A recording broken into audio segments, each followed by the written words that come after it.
स्वागत है आपका एक और शानदार वीडियो के अंदर। मैं आयशा जैन, फाइनेंस कोच। आज हम बात करेंगे कि अगर आपकी सैलरी 10 से 15 हज़ार रुपये भी है तो कैसे आप 15% तक का रिटर्न पा सकते हैं, कैसे अपने पैसे को सेव कर सकते हैं और कौन सा है सही तरीका जिससे कि आपका पैसा बढ़ेगा ही बढ़ेगा। कई बार हमें लगता है कि पैसा सेव कर लिया तो हो गया, अदरवाइज कुछ भी नहीं है। आप खुद सोचिए, अगर आप सेविंग के साथ साथ उस पैसे को इन्वेस्ट नहीं करेंगे, उस पैसे को आगे बढ़ाएंगे नहीं, तो वो पैसा आगे बढ़ेगा नहीं। ये बहुत सोचने समझने वाली बात है। आपको इस बात पे दिमाग लगाने की जरूरत पड़ेगी कि कहीं ऐसा तो नहीं है कि आप गलती कर रहे हैं, कहीं ऐसा तो नहीं है कि आपका पैसा बर्बाद हो रहा है। जैसे कि अगर एक मिडिल क्लास पर्सन की मैं बात करूँ तो वो लोग क्या करते हैं, इनकम आई, ठीक है, इनकम माइनस एक्सपेंस और फिर सेविंग। पहले वो एक्सपेंस का पैसा निकाल लेते हैं, फिर बच्चे कुछ अमाउंट का वो सेविंग करते हैं, जिसकी वजह से उनकी सेविंग कभी भी बढ़ती नहीं है और वो कंपाउंडिंग नहीं हो पाती, वो अच्छा एक रिटर्न नहीं दे पाती। साथ ही साथ अगर मैं कहूँ इसको आप कैसे रिप्लेस कर सकते हैं, तो इनकम माइनस सेविंग। पहले सेविंग के लिए पैसा बचा लीजिए और फिर एक्सपेंस कीजिए, क्योंकि अगर आप इनकम में से सेविंग को माइनस करेंगे तो ही एक्सपेंस बचेगा, फिर उसको खर्च कीजिए। आपको ये सेविंग बचाने की पहले जरूरत है।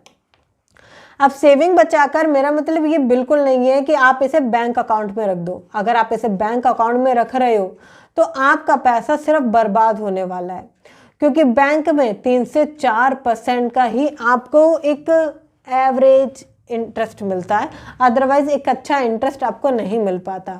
अगर आपको 15% तक का रिटर्न चाहिए तो आपको स्मार्ट सेविंग करनी पड़ेगी। स्मार्ट सेविंग में अगर मैं बात करूं तो आती है आपकी SIP, सिस्टमैटिक इन्वेस्टमेंट प्लान। ये एक ऐसा सिस्टम होता है जिसके ज़रिए आपका पैसा बढ़ेगा ही बढ़ेगा। कैसे बढ़ेगा वो मैं आपको बताती हूँ।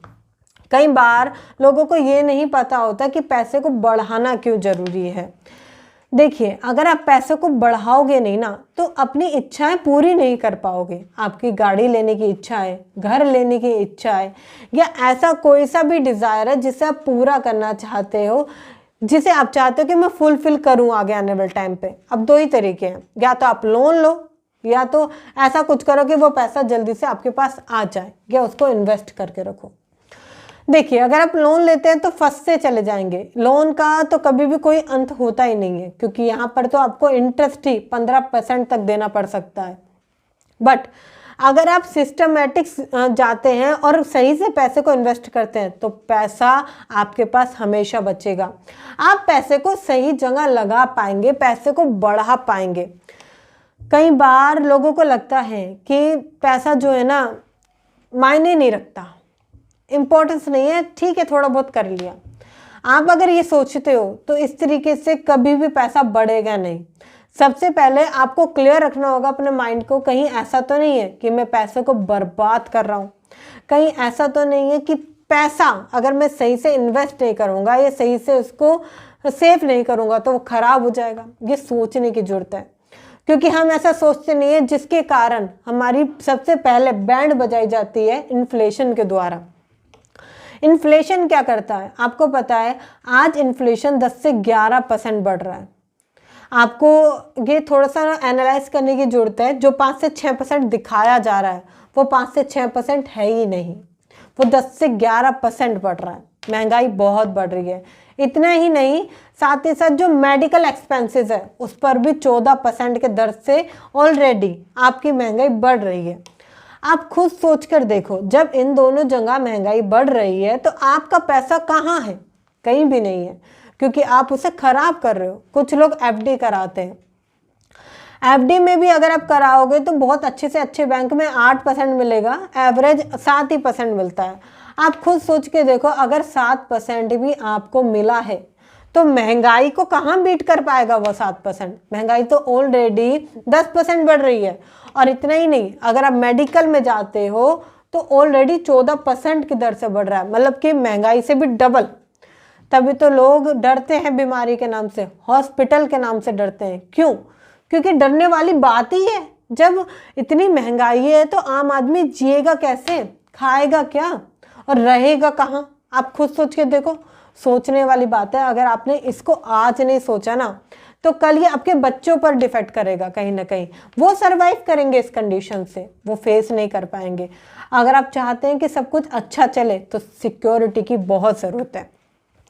बात करते हैं एसआईपी की। एसआईपी क्या है, थोड़ा सा मैं आपको अपनी स्क्रीन पर ले जाकर बताती हूँ कि इसका रिटर्न क्या है। ठीक है, आपको और अच्छी तरह समझ में आएगा कि इसका फ़ायदा क्या है अगर आप इसे कराते हैं तब।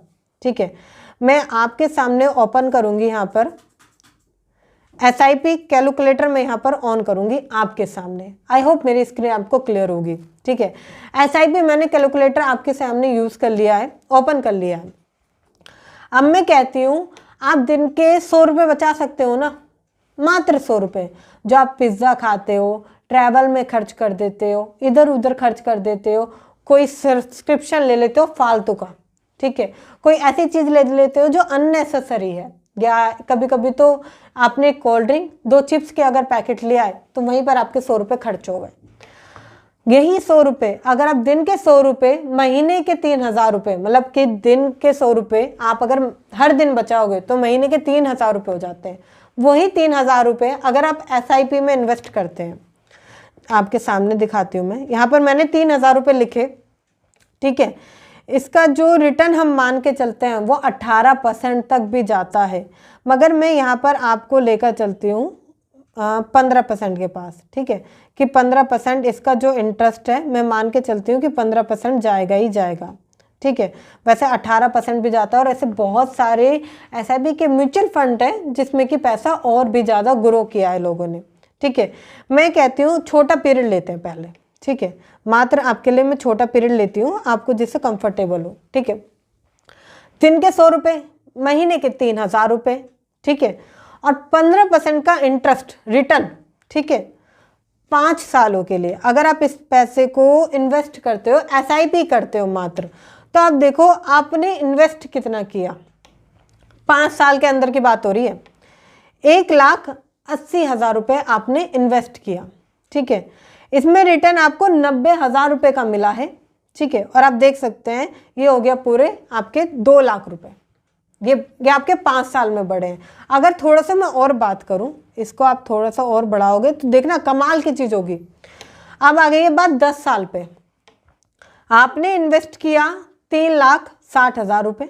ठीक है, रिटर्न देखो कितना बढ़िया आया है, 4,75,000 रुपये आपका रिटर्न आया है, और टोटल वैल्यू हो गई 8 लाख रुपए। ठीक है, 8.5 लाख रुपए तक। आप खुद देखो, मात्र वही 100 रुपये की बात हो रही है जो आप 100 रुपये खा जाते हो, वही 100 रुपये से आप अपना आने वाला कल सिक्योर कर रहे हो। वो सिक्योरमेंट कर रहे हो कि अगर जॉब नहीं भी रही तो पैसा होगा, राइट। अगर कुछ खत्म भी हो गया या कोविड भी दोबारा आ गया तो पैसा होगा। जॉब चली गई, घर के खर्चे बढ़ गए, एक्सपेंस बढ़ गया, तब भी पैसा होगा। अब थोड़ा सा और करते हैं, यहाँ 10 साल की बात हो रही है, मैं करती हूँ इसको आपके लिए 15। ठीक है, आप देख सकते हो कि 5,40,000 रुपये इसमें इन्वेस्ट हुए हैं। ठीक है, रिटर्न देखो, रिटर्न देखने वाली बात है, 14 लाख रुपए आपको रिटर्न मिला है, 14 लाख रुपए। साथ ही साथ अगर आप टोटल वैल्यू देखोगे तो ये 20 लाख रुपए हो जाती है। अब मुझे बताओ, घर लेना मुश्किल है, आसानी से ले पाओगे, राइट। अब इसको थोड़ा सा और बढ़ाते हैं, मैंने इसको कर दिया 20 साल। ठीक है, आप देखो वैल्यू जो हो गई वो हो गई आपकी 7 लाख रुपए। ठीक है, जो आपने इन्वेस्ट किया है, और इसमें जो रिटर्न मिला है आपको 38 लाख रुपए का रिटर्न मिल रहा है, मतलब कि ओवरऑल 40 लाख रुपए का। ठीक है, आपकी जो वैल्यू हो गई वो 45 लाख रुपए हो गई। अब आप घर भी ले सकते हो, गाड़ी भी ले सकते हो। ठीक है, चलो थोड़ा सा और करते हैं। अगर आप इसको 25 कर देते हो, यहाँ पर अगर आप इसको 25 साल कर देते हो, तो आप देखो आपने जो इन्वेस्ट किया वही 100 रुपये दिन का। ठीक है, 25 साल तक अगर उसे इन्वेस्ट किया तो ये हो जाते हैं पूरे 9 लाख रुपए। ठीक है, 25 साल में आपने 100 रुपये के हिसाब से, महीने के 3,000 रुपये के हिसाब से 9 लाख रुपए इन्वेस्ट कर दिए। अब देखने वाली बात है, इसका रिटर्न देखो 90 लाख रुपए, 90 लाख रुपए इसका रिटर्न मिल रहा है। टोटल जो वैल्यू हो जा रही है आप देखो 1 करोड़ रुपए की समथिंग हो जाती है। देखने वाली बात है। अगर मैं इसको ज़्यादा नहीं थोड़ा सा और कर देती हूँ आपके लिए, इसको मैं कर देती हूँ 30 कर दिया मैंने, ठीक है, मैंने इसको आपके लिए 30 कर दिया। तो आप देख सकते हैं कि 10 लाख रुपए मैंने इन्वेस्ट करे हैं, ठीक है, और मेरे रिटर्न आप देख सकते हो करीबन 1 करोड़ रुपए है, ठीक है, और टोटल जो वैल्यू हो जाती है वो 2 करोड़ रुपए के आसपास हो जाती है। देखने वाली बात है, मात्र 30 साल में।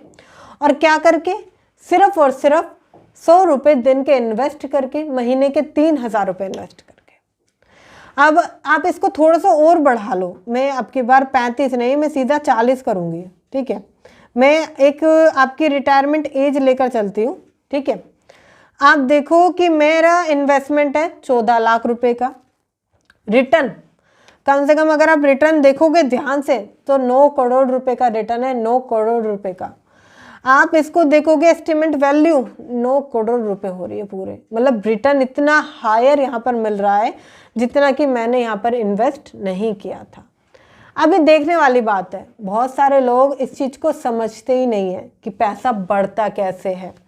अगर आप भी ये प्रॉब्लम फेस कर रहे हो ना कि बैंक में डाल दूँ 3 से 4%, FD करा लूँ 8%, किसी को दे दूँ तो मेरा पैसा बचा रहेगा, नहीं, बहुत ही गलत तरीका है ये पैसे को सेव करने का।